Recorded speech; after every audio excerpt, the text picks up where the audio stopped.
Ito ang mundo ngayon, maunlad at progresibo.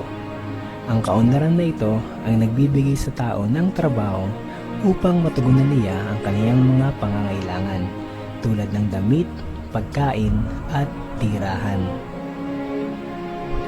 Ang kaunlaran na ito ang nagbibigay ng oportunidad upang maabot ang mga pangarap. Kaya naman dito na niya ginugugol ang kaniyang lakas at panahon. Sa kabila ng lahat ng kaunlaran ng mundo, ang tao ay nananatiling mahirap pa rin, walang oportunidad at hindi pa rin maabot ang pangarap.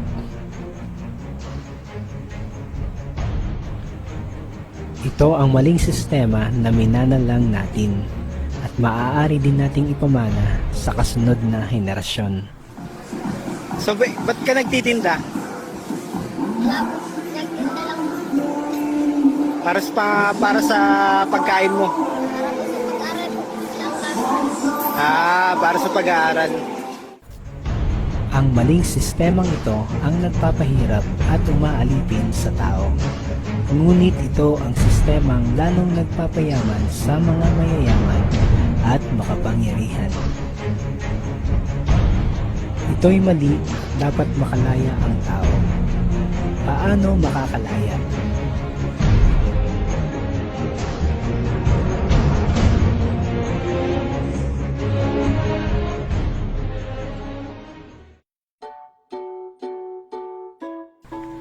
Nandito ang MMM, isang komunidad na pinasimulan ni Sergey Mavludi.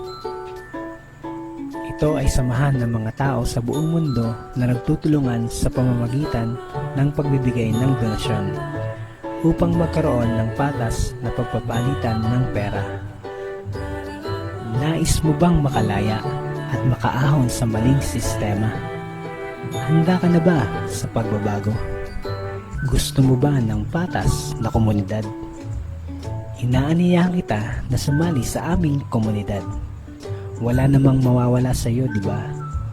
Nakatulong ka na, naging parte ka pa ng pagbabago. Hindi ba't masarap ang tumulong? At matulungan din naman kung ikaw ay nangangailangan.